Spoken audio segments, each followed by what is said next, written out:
Hello guys, आज हम चर्चा करने वाले हैं क्लास 10th के मिड टर्म के जितने इंपॉर्टेंट क्वेश्चन है वो कर रहे हैं, डिस्कस करने वाले हैं कि कौन कौन से क्वेश्चन इंपॉर्टेंट है और कौन कौन से क्वेश्चन इंपॉर्टेंट नहीं है। तो इसमें स्टार्ट करते हैं चैप्टर नंबर फर्स्ट। पहले मैं बता देता हूँ आपके कौन कौन से चैप्टर आ रहे हैं। चैप्टर नंबर फर्स्ट आ रहा है रियल नंबर, पॉलिनोमियल आ रहा है और pair of linear equation two variable आ रहा है, क्वाड्रेटिक इक्वेशन नहीं आ रहा है और अर्थमेटिक प्रोग्रेशन भी नहीं आ रहा है, ट्रायंगल नहीं है और कोऑर्डिनेट ज्योमेट्री आ रहा है। मैं सबको आपको मिड टर्म का सिलेबस बता रहा हूँ। और ट्रिग्नोमेट्री आ रहा है, एप्लीकेशन ऑफ ट्रिग्नोमेट्री आ रहा है और हमारे पास ए रिलेटेड टू सर्कल आ रहा है और स्टैटिस्टिक्स आ रहा है। ये वो चैप्टर है जो हमारे को करने हैं फर्स्ट टर्म के अंदर। तो आइए वन बाय वन डिस्कस करते हैं कहाँ से कौन से क्वेश्चन इंपॉर्टेंट है। मेरे पास जो एडिशन है वो पुरानी वाली बुक का है, तो ऐसी कोई दिक्कत वाली बात नहीं है। तो आप एक बार चेक कर लेंगे। तो आइए, एक्सरसाइज 1.2 है, वैसे पुरानी वाली बुक में 1.1 होगी।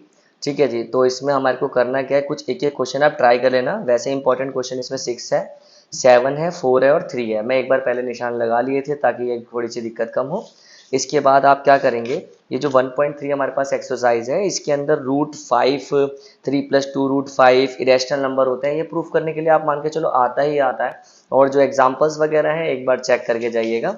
एंड देन उसके बाद जो हमारे पास 1.4 है ये डिलीटेड है।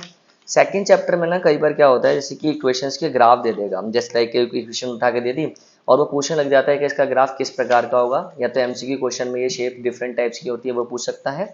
और देन इसके अलावा कहा तो क्वेश्चन तो ये वाली एक्सरसाइज 2.2 आ रही है, पर पेपर के पॉइंट ऑफ व्यू से बात करूँ तो इससे कोई खास क्वेश्चन बनता नहीं है। तो इसके लिए हमें क्या करना है, सेकंड चैप्टर को एक्स्ट्रा बुक्स या एक्स्ट्रा मटेरियल से करना है, खाली एनसीईआरटी काफ़ी नहीं है। और मैं स्टैंडर्ड वाले बच्चों को बता दूं कि स्टैंडर्ड वाले जितने भी बच्चे हैं वो सिर्फ और सिर्फ एनसीईआरटी ना करें, extra books just like support material या गवर्नमेंट की तरफ से एक न्यू बुक इश्यू हुई है उत्कर्ष नाम से। ठीक है जी। तो वहाँ से ज़रूर एक बार क्वेश्चन उसकी प्रैक्टिस ज़रूर करके जाएं। ठीक है। एंड देन इसके बाद जो हमारी न्यू वाली एडिशन है उसमें 2.3 डिलीटेड है। और थर्ड चैप्टर के अंदर भी करना कुछ नहीं है, सिंपल एक्सरसाइज है, linear equation in two variable. सबसे पहले तो आपको टेबल अच्छे से याद होनी चाहिए कि किसमें लाइन इंटरसेक्टिंग होगी, जिसमें कोइंसिडेंट होंगी, किसमें पैरेलल होंगी। इंटरसेक्टिंग होगी तो वन सोल्यूशन, कोइंसिडेंट होगी तो इनफाइनाइट सोल्यूशन और पैरेलल हुई तो नो सोल्यूशन। क्यों कई बार एमसीक्यू में क्वेश्चंस आ जाता है, इक्वेशंस के बारे में पूछ लेता है। तो उससे संबंधित यहाँ क्वेश्चन नंबर 4 है जिसमें लीनियर इक्वेशन चेक करनी होंगी और इसको ग्राफिकली भी वो पूछता है। क्वेश्चन नंबर 6 है कि एक इक्वेशन दे दी और उससे इंटरसेक्टिंग लाइन की एक और अनदर इक्वेशन बनाओ, पैरेलल की एक और इक्वेशन बनाओ या कोइंसिडेंट की एक और इक्वेशन बनाओ। मेन जो इसमें इंपॉर्टेंट बनता है वो है आपका ये क्वेश्चन।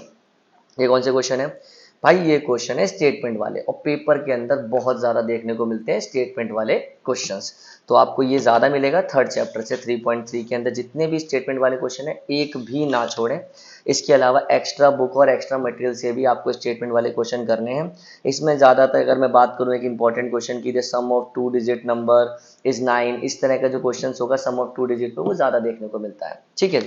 एंड देन इसके बाद ये हमारे पास 3.5 डिलीटेड है और कुछ इसमें से नहीं आ रहा है। चैप्टर 4 हमारा नहीं आ रहा है। Most important theorem, theorem number 6.1, जिसका दूसरा नाम बीपीटी या फिर थेल्स थ्योरम के नाम से भी हम लोग इसे जानते हैं। इसको अच्छे से करके जाइएगा, चाहे वो बेसिक वाले हो चाहे वो स्टैंडर्ड वाले हो, बहुत अच्छे से करनी है। देन तो जो थ्योरम 6.1 है काफ़ी इंपॉर्टेंट है। इसमें हमें ये बताता है कि अगर दो लाइनें एक दूसरे के पैरेलल हों और जो प्रोपोर्शन होगा वो उनका सेम होता है, तो इस बेसिस पर ही क्वेश्चंस आते हैं पेपर में, करके रखना। और उस पूरे ही बेसिस पर पूरी एक्सरसाइज आपकी डिपेंड करती है।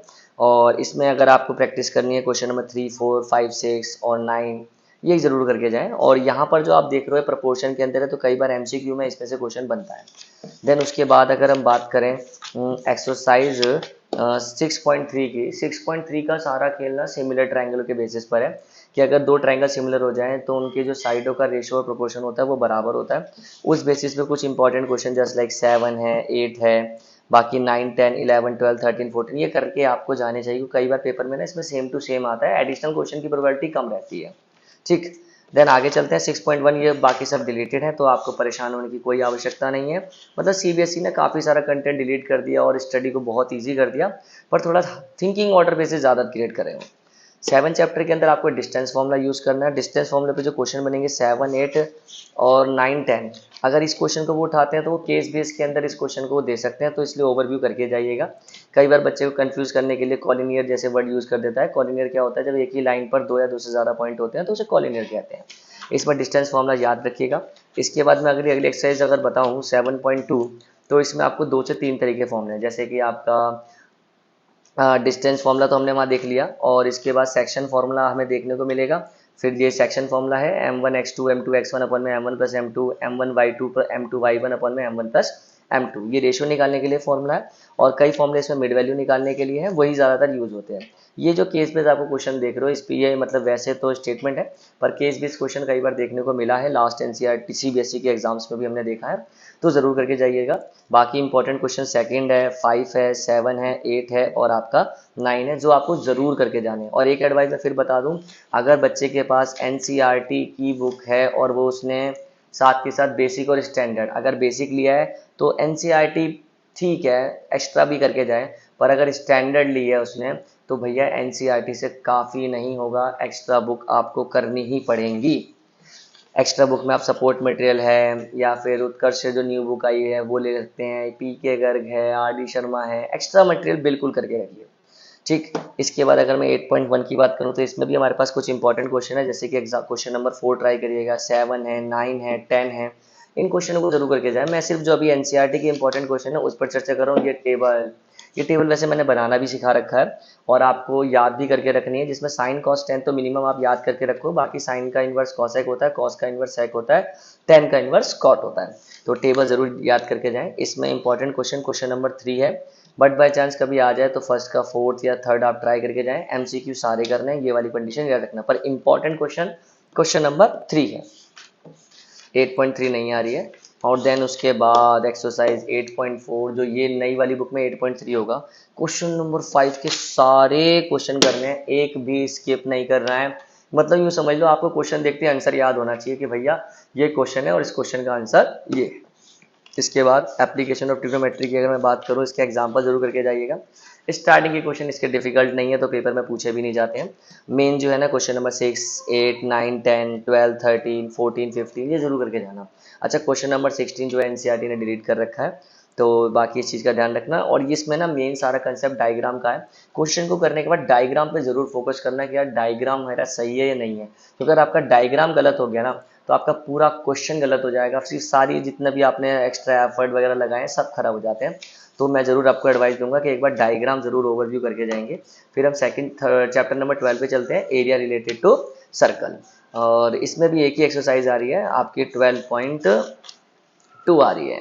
ठीक है, अब 12.2 में कौन कौन से इंपॉर्टेंट क्वेश्चन है, इंपॉर्टेंट क्वेश्चन थर्ड है, वैसे इसमें बता दो फॉर्मूले कौन कौन से लगने हैं, area of sector, area of segment, circle का एरिया और सर्क्यूमफ्रेंस, ये 3-4 चीज़ें ही लगती हैं, बाकी ज़्यादा कुछ है भी नहीं इसमें।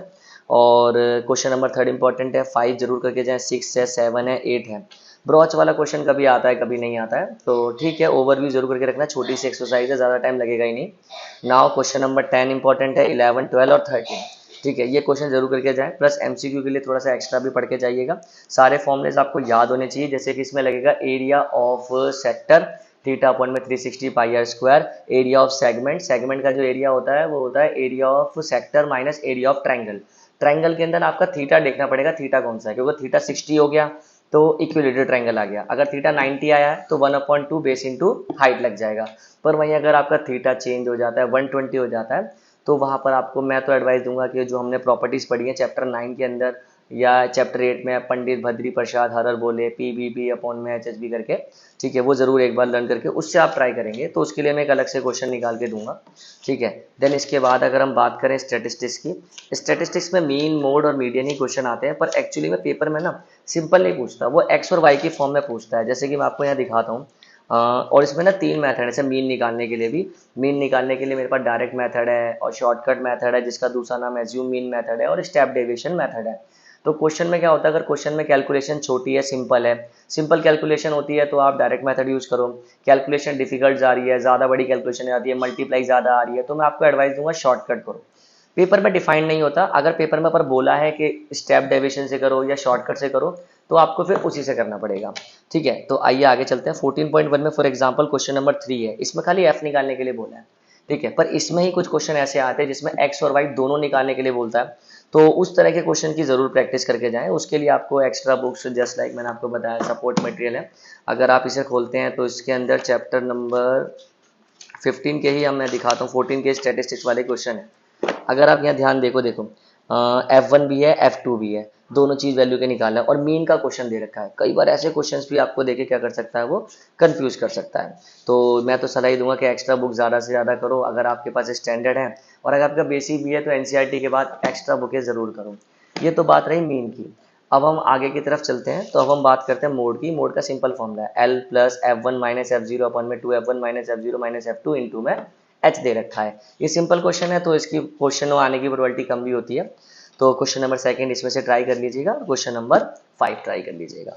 देन आगे चलते हैं, हम अगली एक्सरसाइज पे स्टार्ट करते हैं। अगली एक्सरसाइज का हमारे पास मीडियन है, फॉर्मूला इसका ये रहा L plus n/2 minus CF अपन में F इंटू में H। ठीक है जी, तो ये फॉर्मूला यूज होगा। हाँ, इसमें भी क्वेश्चन है, इसमें भी देखो x और y दोनों के लिए आ गया। x और y के साथ आपको वैल्यू निकाल के दिखानी पड़ेगी।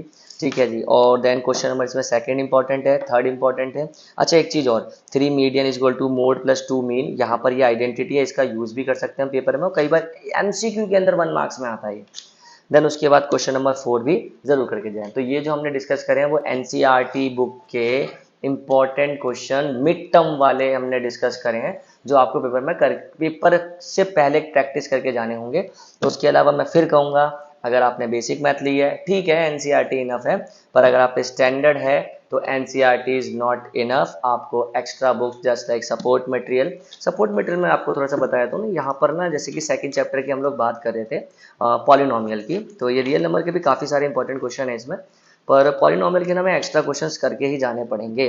एनसीईआरटी इनफ नहीं है, आप मानो इस चीज़ को। जस्ट लाइक अल्फा बीटा के क्वेश्चंस हैं, ये क्वेश्चन इस तरीके पेपर में देखने को मिलते हैं। ठीक है जी, बोर्ड में भी, और इसके अलावा मिड टर्म के अंदर भी आपको देखने को मिलेंगे। ठीक है, देन इसके अलावा मैंने आपको बताया कि गवर्नमेंट ने एक न्यू बुक इशू करी है, जो गवर्नमेंट स्कूल के बच्चों को मिली है, उत्कर्ष नाम से। तो एक बार उसे ज़रूर ओवरव्यू करके जाएं। Thank you so much.